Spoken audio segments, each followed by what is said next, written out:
season should be like at 150%, but they need to have the same energy when it's an off season.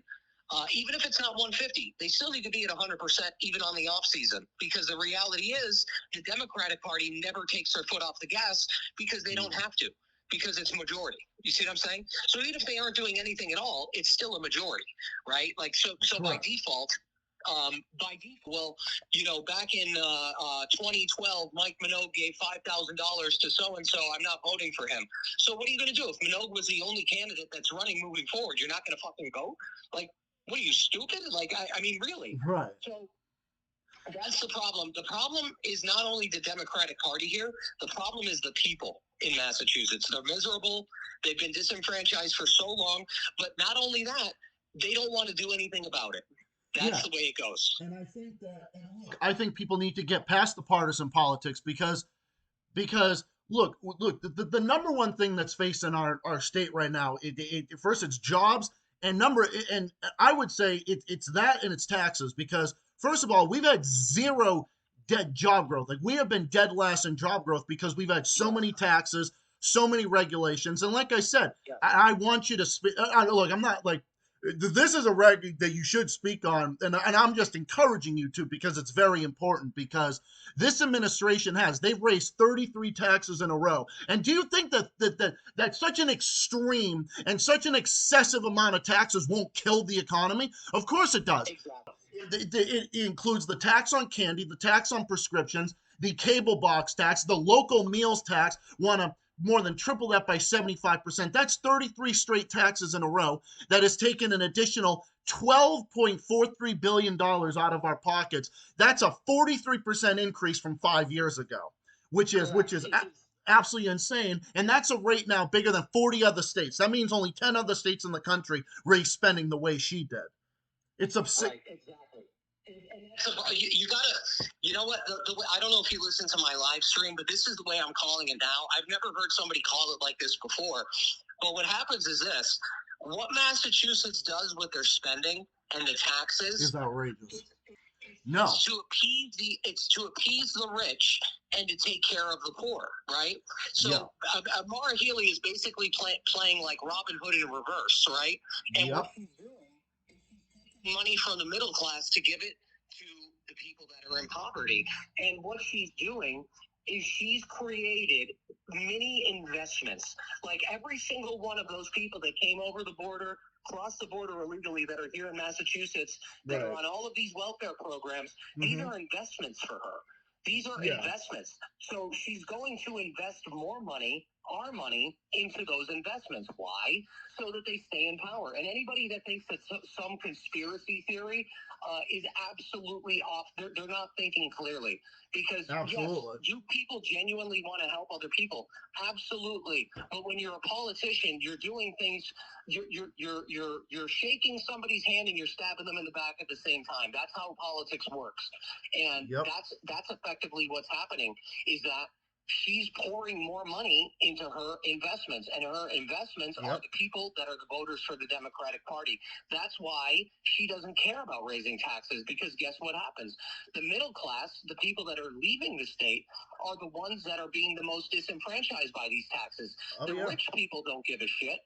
They don't care. They don't care about having to pay a little bit more money for energy or for taxes or for this or that. I'm sure they care to a point, but not enough to make it move the needle.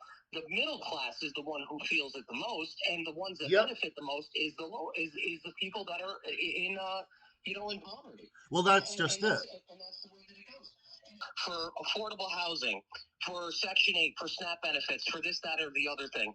And then on top of that, when something happens, when there's an opportunity to shed light on something that they don't agree with, they will invest even more money to future-proof their investments. But it's on another level.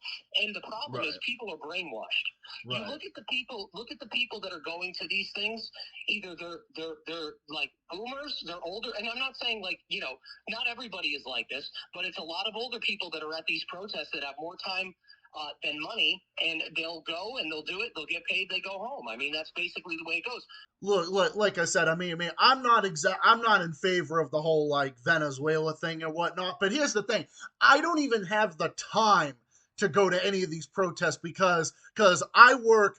I have a part-time job that I work 2 nights out of the week, and then I have one where I work 4 days out of the week. So this is one of my days off, as a matter of fact. So I don't even have time to go to any of these protests. And look, I know people feel very strongly about these things, and there's some things that I do feel very strongly about. But I think the number one thing facing Massachusetts is we have to get strong on this because we cannot continue to go in the same direction because Maura Healey is already proposing billions of dollars more in spending. And that number, this is something else that I also think that you should discuss. The number that she puts on the budget is fictitious because they always have supplemental things and Yeah. they're adding all this stuff. It's all fictitious.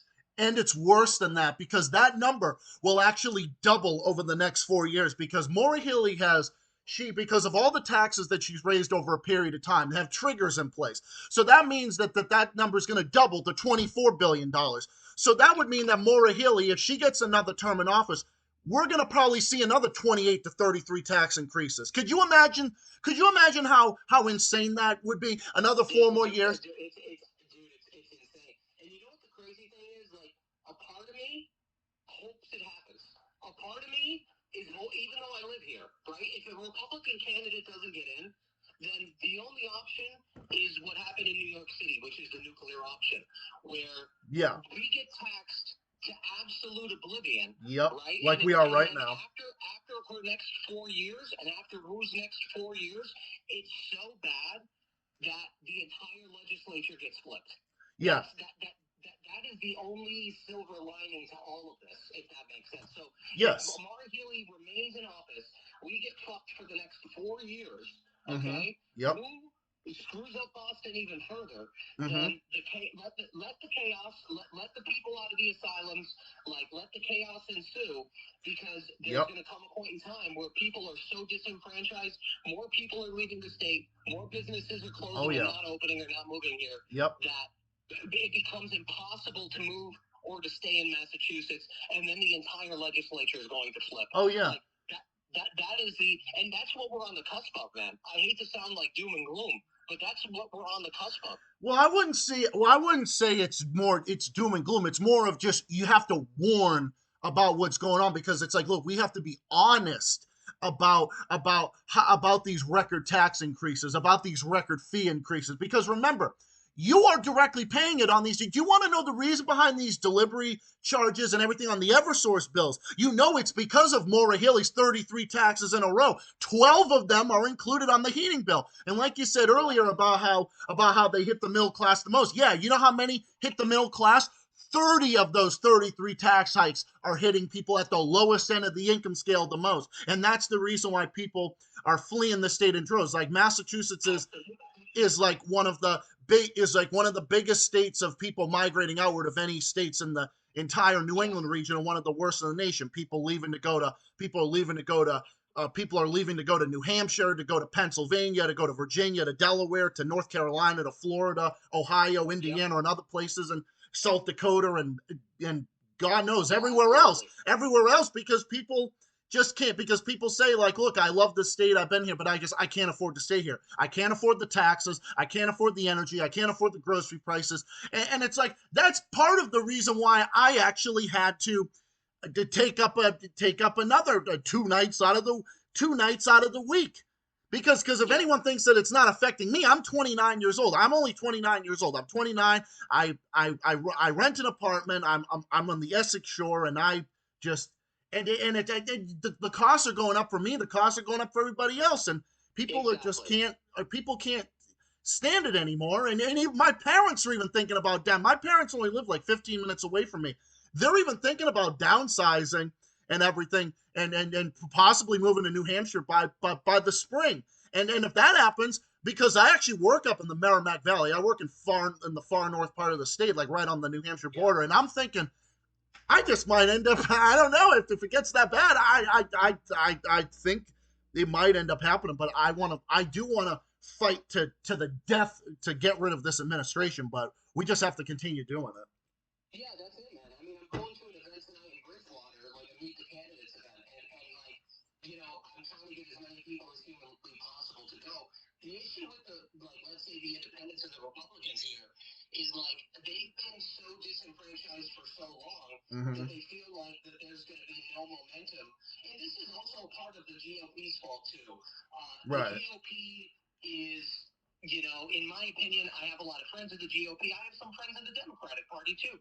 But the problem is the GOP has no momentum in Massachusetts. They have no money. Especially now. Well, at least in comparison to the Democratic Party, they have no money, and there's no young candidates that are running that look promising, that are willing to make changes to the state.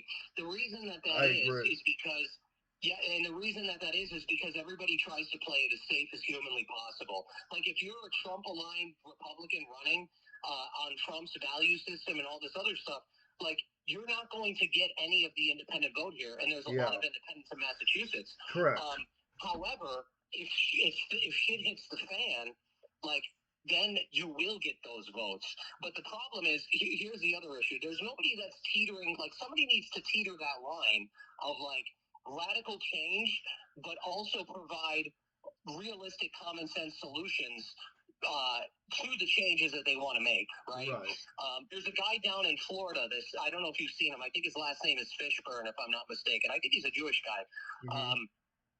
But he's running a campaign, younger guy, and he has a lot of momentum behind him, and the Republican Party is, obviously in huge support.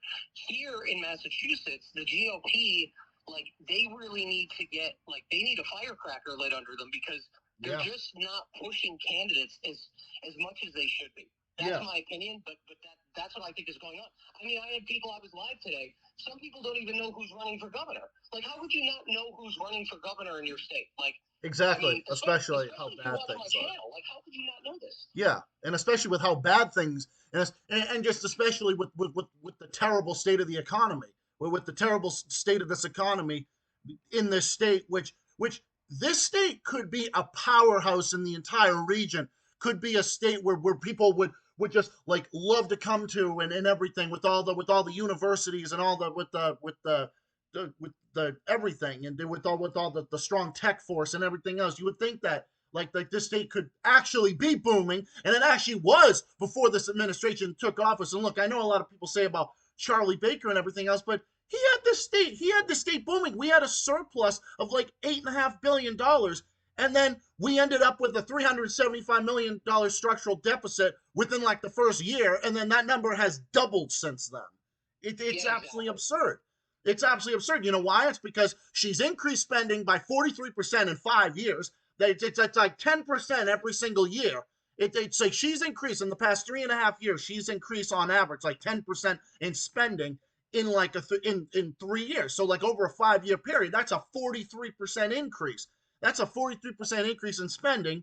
And like I said, with the 33 taxes in a row, and you're paying 12 of them on your heating bill, people can't stomach it. And the thing that people can't stomach the most in this state is the motor vehicle excise tax. That is people just hate that tax, and I hate that tax too. Everybody hates that tax. It's the stupidest tax that's ever been invented in the history of the state, and it's stupid. And now they want to more than triple that at the local level as part of the 33 taxes in a row, and that's what hit the fan. That's basically the shit that hit the fan after 33 taxes in a row, and people are just absolutely. It ends up being a lot of money, and the reason that they're doing that, here's the thing. Let's be fair for a second. If the state was operating and bringing jobs here, right, and maybe the cost of electricity is let's say the cost of energy was at a good spot. Taxes are high, but the cost of energy is at a good spot. All of the towns are well funded. All of the public services are well funded. Everything is operating at a high level. We have investments coming here, but it also costs a lot to live here, right? I think that would be a lot more palatable. But the problem is we have all of these taxes, and meanwhile, we have over 50 towns that are looking for budget overrides because they're fucking broke. So you think to yourself, well, we have all these taxes, and yet still the towns that are paying the state for all of their fucking government employees and all the other nonsense that they funnel that money through, These towns can't even afford to pay their police officers. They can't afford to pay their teachers, and the schools and the public services are struggling. So you think to yourself, like, all of this shit is going on, and then all of a sudden they want to raise the excise tax, within certain towns, or give them the option to do this. Taxes.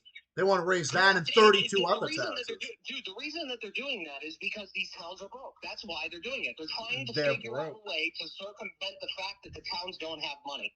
Yep. And I understand that, but the answer isn't taxing people more. It's trimming your spending and giving more of your unrestricted government aid back to the towns that are paying you in the first place. Exactly. And how could you possibly do that when the biggest line items on the budget are health care, right? Yep. Is schools. And what's the last? I forget what the last one is. All of these budgets have exploded. Like, that's why the budget has exploded.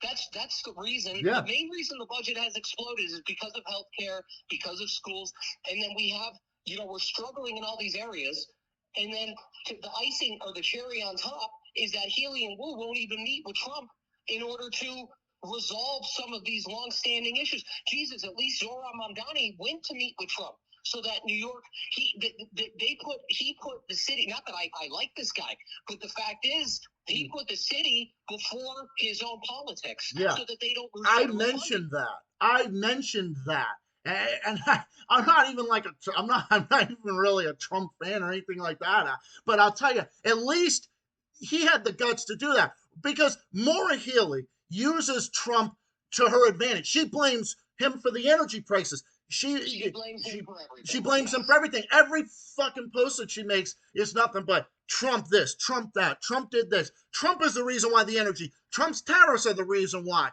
It's all this. It's like, no.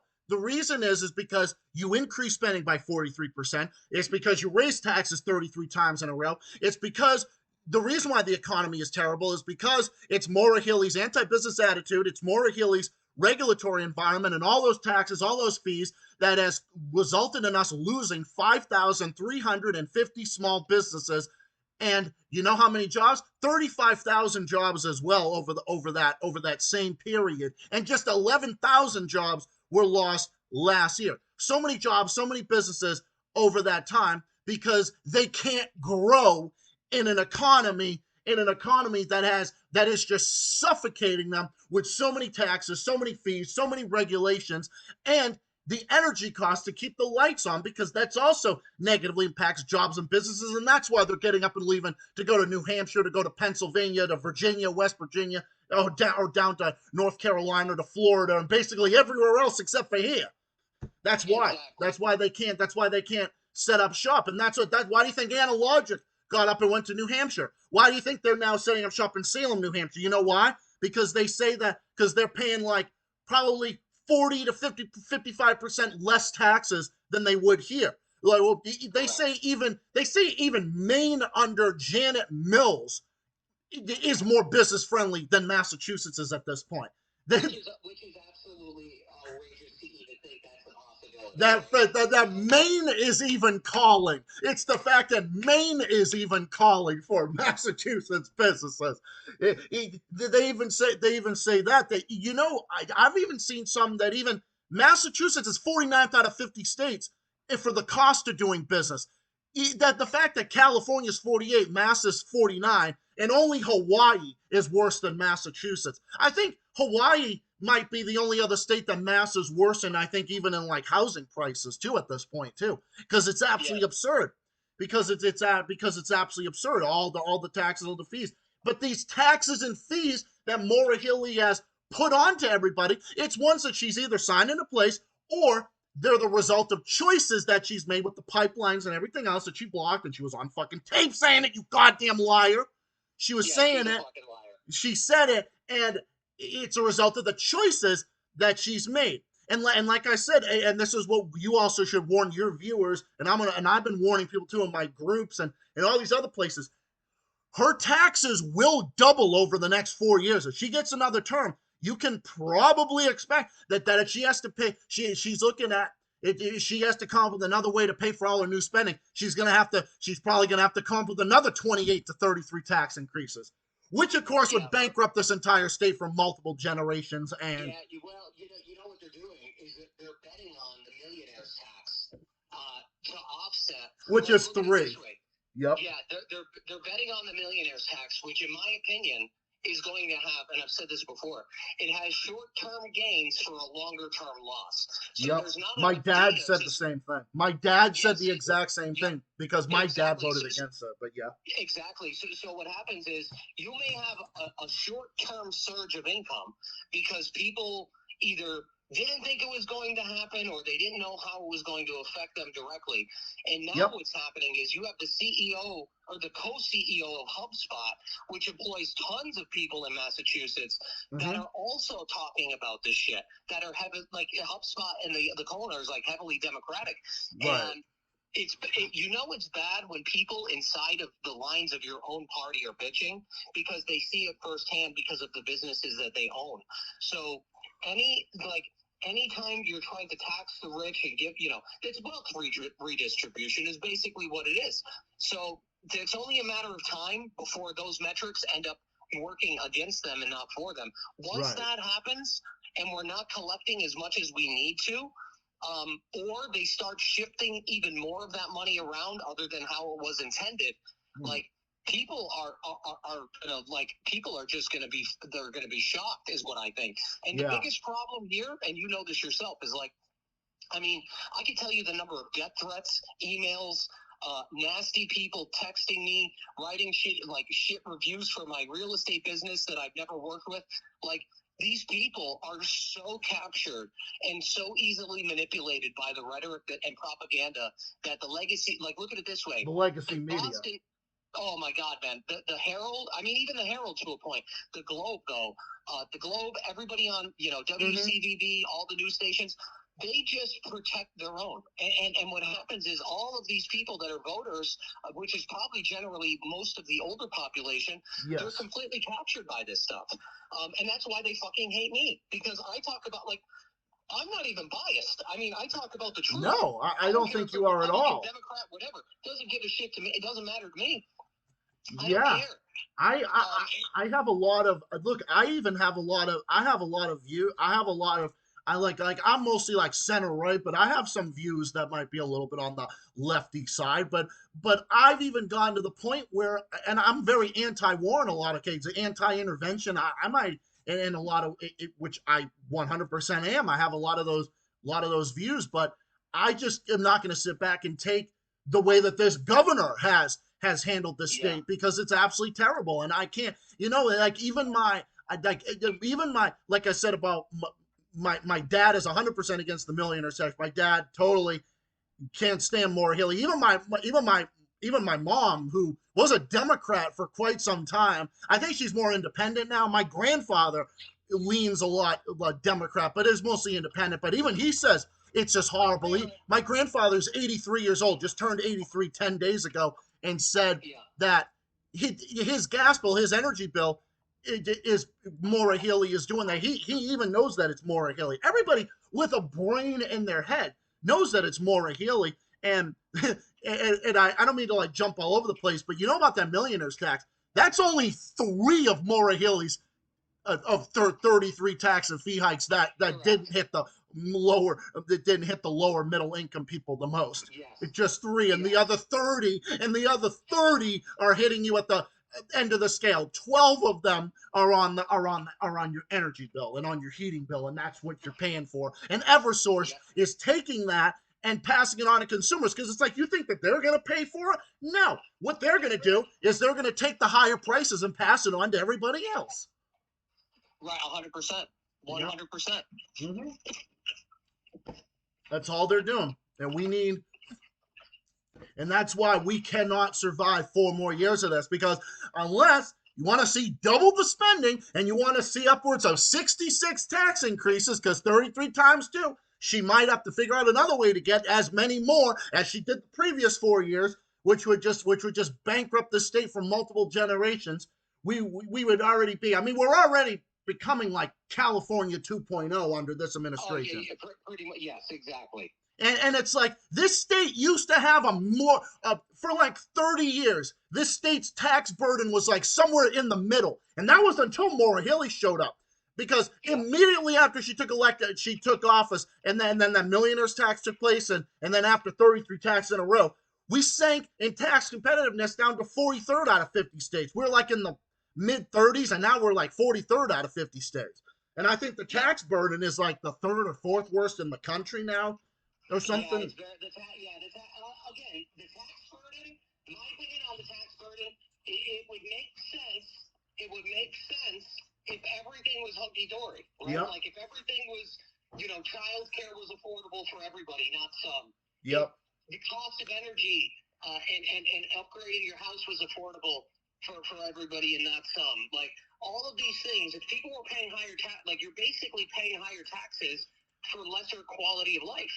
Like that's basically what it boils down to. Yeah. So how long can we stay trending in the same direction? We can't. I've been talking about this for a long time. We cannot. We mathematically and statistically, you don't need to be a mathematician in order to figure out we're spending too much money, right? Like it is basically what it boils down to. Everybody sees it. Towns are going broke, and there's only going to be more towns looking for overrides this year versus last, and then more the following year. And it's nuts. There's only 10.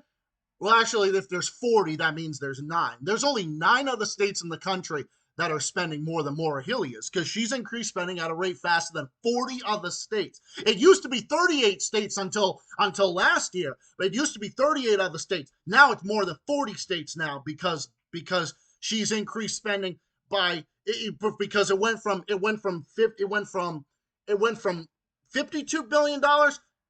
And now it's 64 billion or 66 million or something. It's somewhere in the 60. It's like 64 or 66 billion. It's something ridiculous. It's just an absolute $12.43 billion. It's absolutely insane.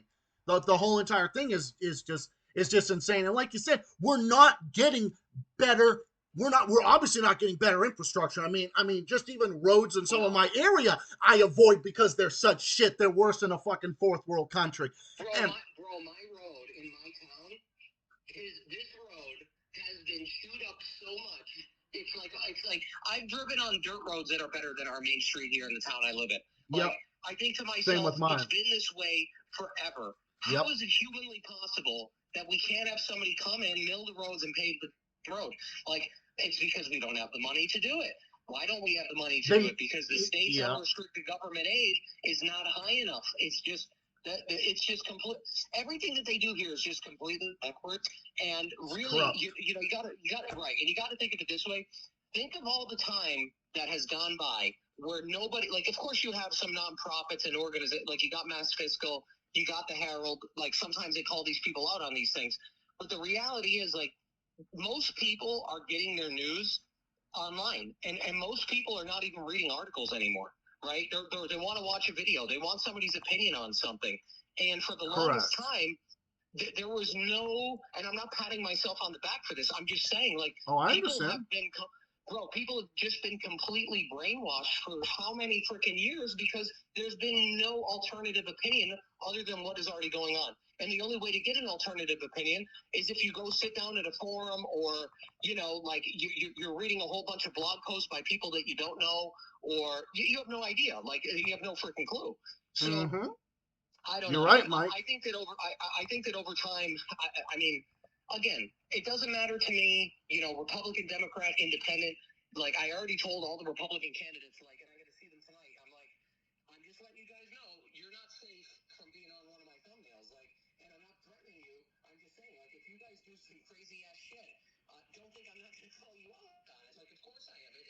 It's nothing personal. It's just if I think that you have to try to implement something that is not a net positive, and if you can't back it up with explaining, not that I'm the be all end all, but if you can't explain how it's a net positive when everybody thinks it's a net negative, then chalk it up as an L.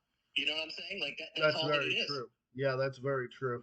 Yeah, Mike. But anyway, Mike, you're like a person I could probably talk to all day. I'm telling you, you should if it's ever possible, I would love to like be on your podcast and be on like an episode of yours. Like I could call in and you could like, and it could be like a live episode. I mean, I'm not telling you like, oh, like you must do this or must do it, but I'm just saying I would personally love to. I would love to be on your. I would love to be on your show. I would love. Maybe what I'll do one day is like what I want to do for like 2026. I'm trying to figure out. I don't know how long you've been watching the channel, but About a year, 2026. about a year, Yeah, year and a half or so. Right. well, that's how long I've really had it, right? So pretty much almost since the beginning. So really, what I'm There you trying go. to do is trying to figure out ways Mm-hmm. where I could sell less real estate and focus more on what is happening throughout Massachusetts or New England as a whole, because a lot of things that happen outside of Massachusetts have influenced Massachusetts and vice versa, or Massachusetts might influence Maine, or Massachusetts might influence Vermont, or Maine might influence Massachusetts. Yeah. So there's a lot of like commingling of ideas. But my problem right now is that between the two kids, my wife, she just went back to like my time is very limited. Oh, I In understand. terms of how much to do. So I'm trying to figure out ways where like I could potentially put out more content and like and still be able to make enough income where we could survive, right? Like that's Oh basically yeah. what it boils down to. And amongst other things. So one of my ideas of at least moving forward this year is like, maybe what I'll do is get like have a podcast called like the Voices of Massachusetts, Oh, that and would just be set up great. like a Zoom or a Steam link or a StreamYard link, and have like citizens talk about what they see. Oh, that And would how be they feel. great. Oh, that would be great. I would love to say. I would love to be. I would love to be on that. I think Yeah, that. I'm thinking about doing something like that. Like again, not something super professional or anything like that. Like just hey, Yeah, it should just let's be let's something see simple. let's see this guy's thoughts on how things are going and get their opinion, and then put it out there. Because the fact is, the way you feel is how a massive majority of people feel here. Exactly. 100%. I was on the phone with somebody before. I was on the phone with a client that was bitching, not even in regards to real estate. They were bitching about something that was going on. So it's like everybody is bitching, but they also, all these people don't have a voice of their own. They're just kind of preaching to the choir inside of their own echo chamber, Yeah. which is, I mean, it does some damage. But the hopes is to get more people that are outside of that echo chamber, or even outside of my influence, to wake up, right? Yeah. Exactly. Yeah. And I But think anyway, it's great. But I really I appreciate appreciate it, your brother. time. I'll save your number, and we'll set something up for the future. Yeah, definitely. Thank you for taking my call, Mike. I really appreciate. Yeah, anytime, man. It's all good, buddy. No Really worries. appreciate it. Have a good day, okay? You too. Salute to you. Take care. Well, that was awesome. Well, that was awesome. So yeah, Mike Urban's a great guy. I mean, he has some views I agree with him on, some I don't, but definitely his stuff on Massachusetts I definitely totally agree on. So, um, to the best of the ability, I hope you guys could hear at least a good portion of the conversation, or at least a good portion of what he was talking about. So, I just wanted to say thank you all for watching. This is an episode of the Massachusetts Report where Zach the Ranting Guy speaks to Mike Urban. Thank you all for watching, and I'll see you guys in the next one, which will be included on my stream tonight. So, stay safe, stay well, stay classy, keep fighting, keep on rocking, take care of yourselves and all each other, and I'll see you, comrades, in the next one. Have yourselves a good one, everybody. See you all in the next video, and see you all in my live stream coming up tonight. See you all then. Good night. Good afternoon. Have a great rest of your afternoon, and I'll see you all next time. Until next time. Zach the Solar Guy, signing off for now. So long.